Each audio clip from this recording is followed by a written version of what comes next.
my name is Kayla and welcome back to my channel. Today I'm going to do a book haul because I just realized, I was like, oh, let me do a Christmas book haul. Christmas birthday, my birthday is like a week before Christmas. And then I realized I haven't done a book haul since May. And I've gotten quite a lot of books since May. This is going to be pretty big. I'm going to try and go through them kind of quickly since I obviously don't know what a lot of them are. I'm going to put my glasses on so I can like read some descriptions and stuff.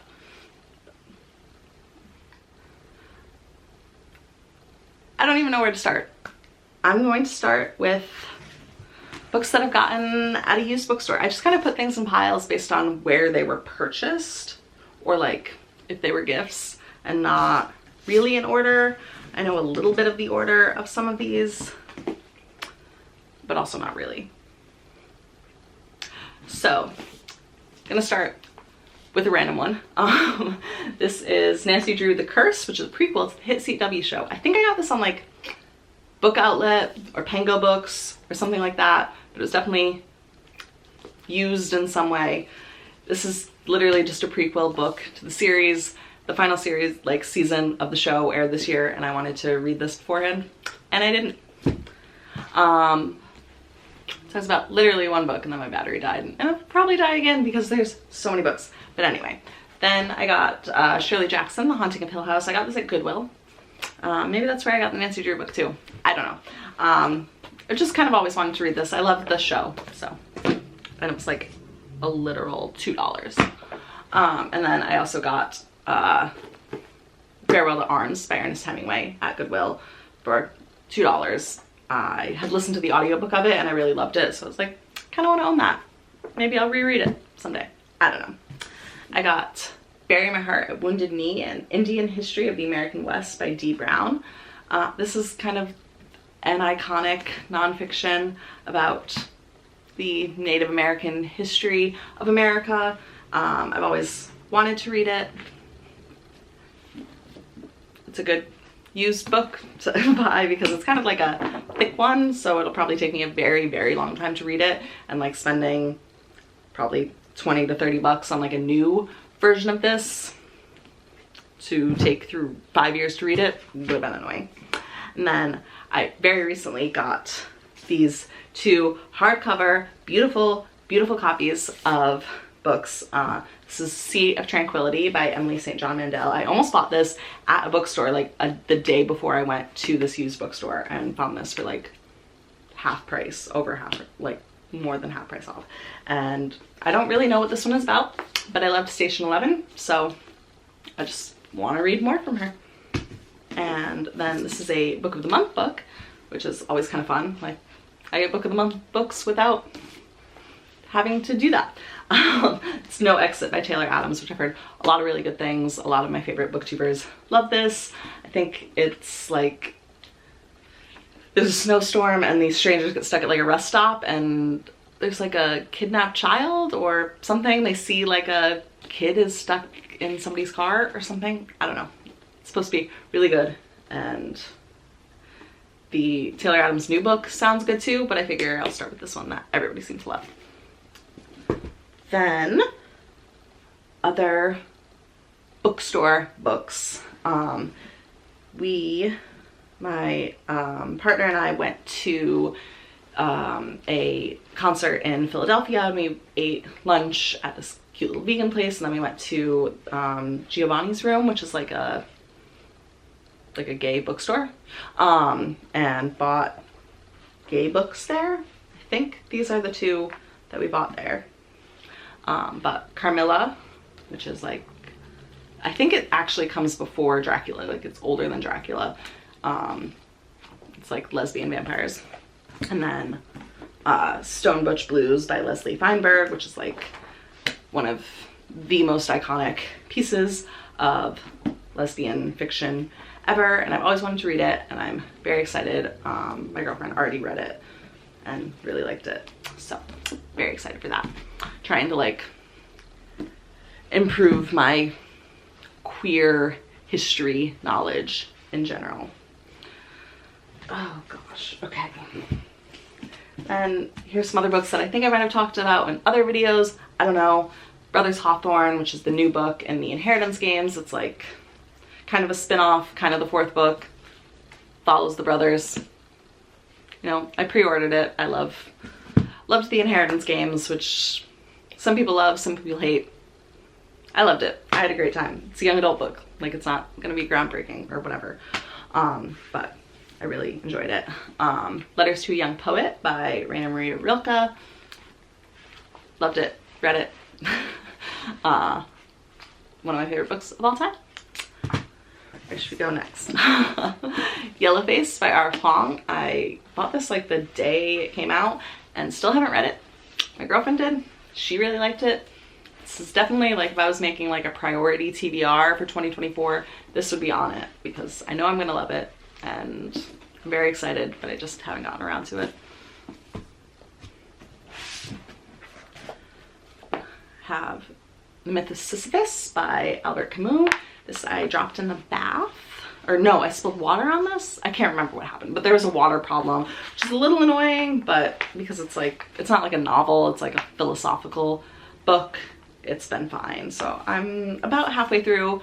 I've been reading it since, I want to say September, and haven't finished it, but so that's one of my big goals for the year. Una Out of Order by Margarita Montemore. Might have already mentioned this one. Literally no idea when I got it, where I got it, anything, but I read one of her other books and really loved it. So I was like, let me get this. I bought Joan Didion, Blue Nights. I read The Year of Magical Thinking. I think I actually listened to that on audiobook in like 2020 and I really, really loved it. It's just about like death and grief and everything. And then this one, I believe, yeah, that one was about the death of her husband and this one is about the death of her daughter. She really had a bad couple years right there. So looking forward to that. Yeah, I think she's a really good writer and I really like her. Yes. Exit West by Mohsin Hamid. Don't really know what this is about. Julian Baker liked it, so I wanted it. It's in a country teetering on the brink of a civil war, two young people meet and fall in love, and yeah, it's like an epic kind of story by a, I think, Pakistani author. So trying to read more diverse. I love everything else that Julian Baker has recommended. So not my book, but I've heard really good things about this.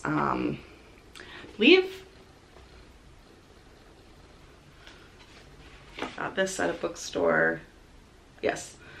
Got this at a bookstore in Northampton, Massachusetts, where we went there for her birthday. So this is actually my girlfriend's book, but it sounds really good. It's Never Whistle at Night, edited by Shane Hawk and theater C. Van Alst Jr. It's an Indigenous dark fiction anthology. So it's just about, yeah, dark fiction, kind of horror, speculative, all by Indigenous authors. And I'm very excited about that. I love to read stuff by Indigenous authors.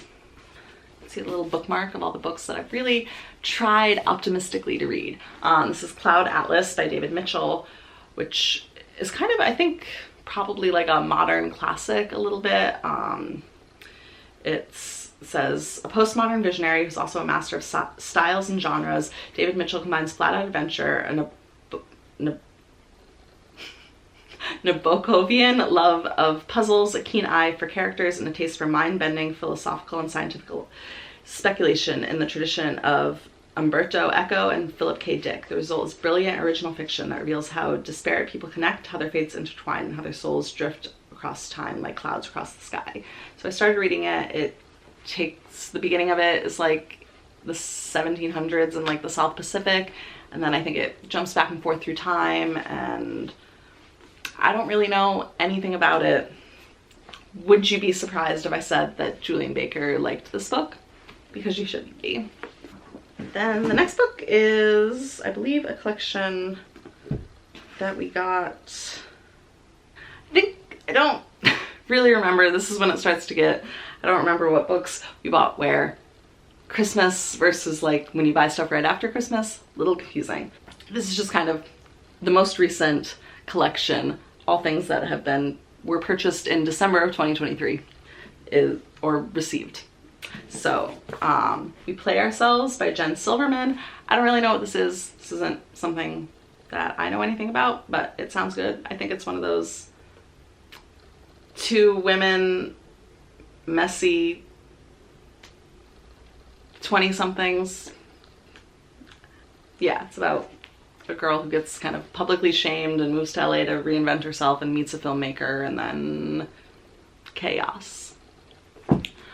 Then got some nudity there. I think it's fine showing it. But this is Sarah Waters' Tipping the Velvet. Tipping the Velvet's the name. Sarah Waters is the author.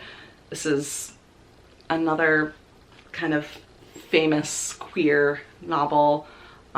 It's Nan King is captivated by the music hall phenomenon Kitty Butler, male impersonator extraordinaire, treading the boards in Canterbury. Through a friend at the box office, Nan manages to finally meet her heroine.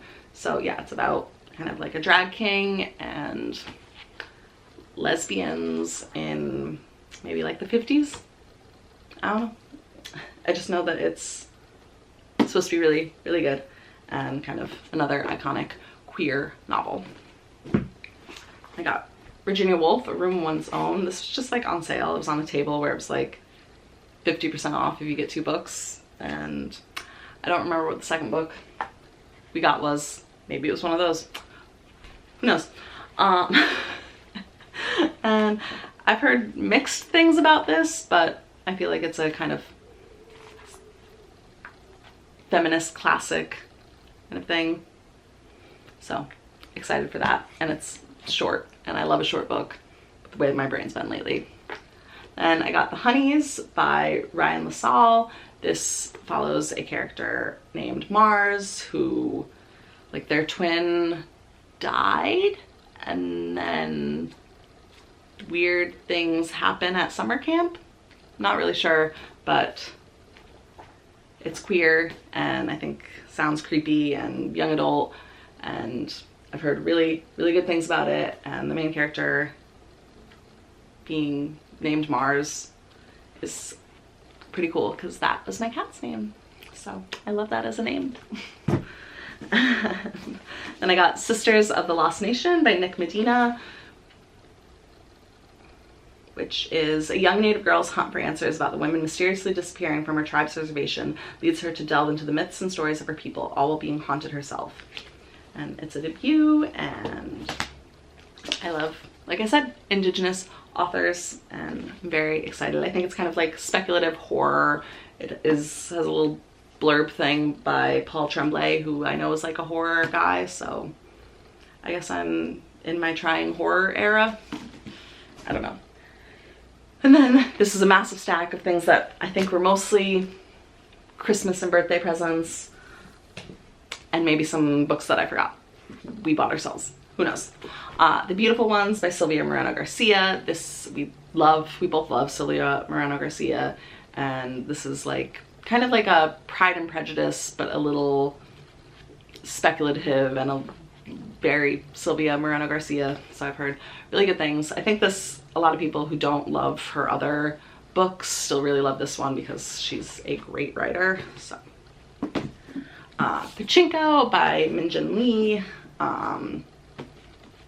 Everybody kind of knows what this is. It's like an epic following a woman who, I believe she is Korean, but ends up marrying like a Japanese man during like when the Japanese occupied Korea and all of that. So it follows generations and is considered like one of the best books of all time by like everyone who reads it.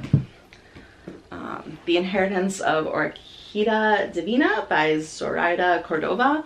I don't really know what this is about at all, but you know, I think my girlfriend already read it and really liked it, so maybe I'll read it.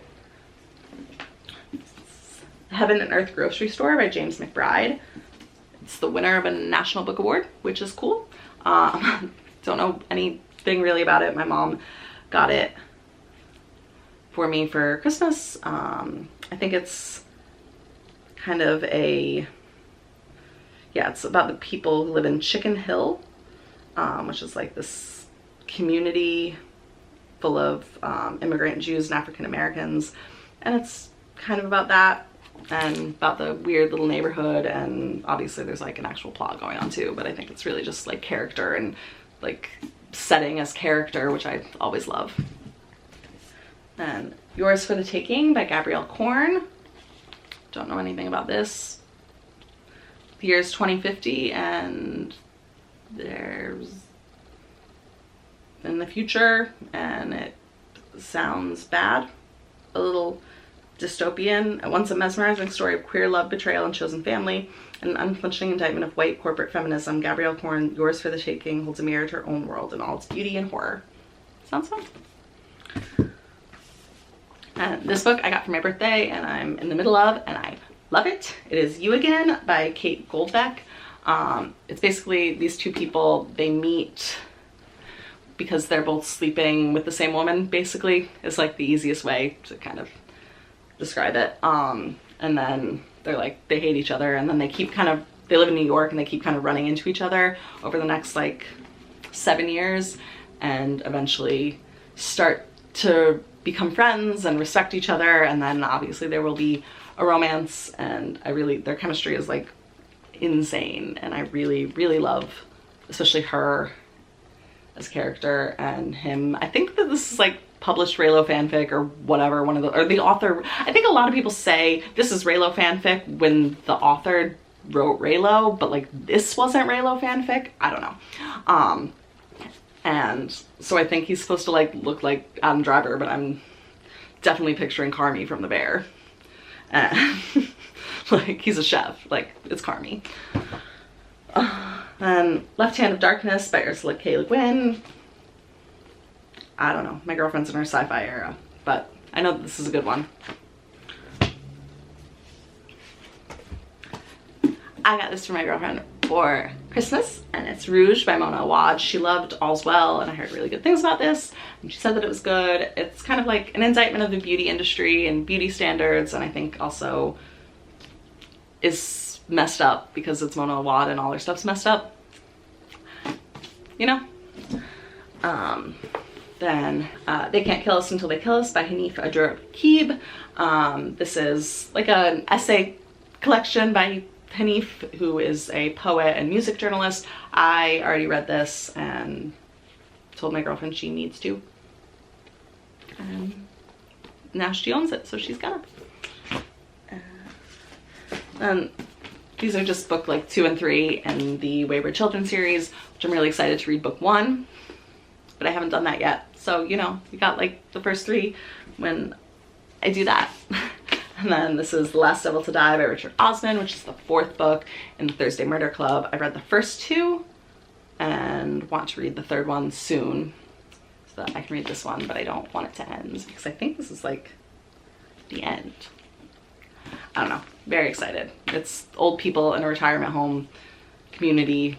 They solve mysteries, but really it's just about like them being friends, and I love it so much. And then this is fun. This is, I don't know how you say it, but I'm gonna say it like Kayla because that's my name. Kayla by Colin Walsh. It's probably like Kala, or I don't know. But it takes place in Ireland, and it's 3 friends are like reuniting 20 years after the disappearance of their friend Kayla. And yeah, I just heard that it was really good. I think someone read it, someone I follow read it and really liked it, and as soon as I saw my name I was like, I need it. I need it. So my mom got it for me for Christmas because I need it. And then this is my favorite, just, this is so beautiful. This is The Mysterious Affair of Styles by Agatha Christie, which I have already read, but it is just the most beautiful, like painted, gold foiled edges, like absolutely stunning. Like, I love it. Every murderer is probably somebody's old friend. And I just love collecting like really nice copies of books that you already love. And this is the first Poirot book. And I think, in my opinion, a great starting place, because like if you hate this, like why even bother? But so yeah, that was me trying to go through a massive book haul as quickly as possible. So thank you so much for watching, and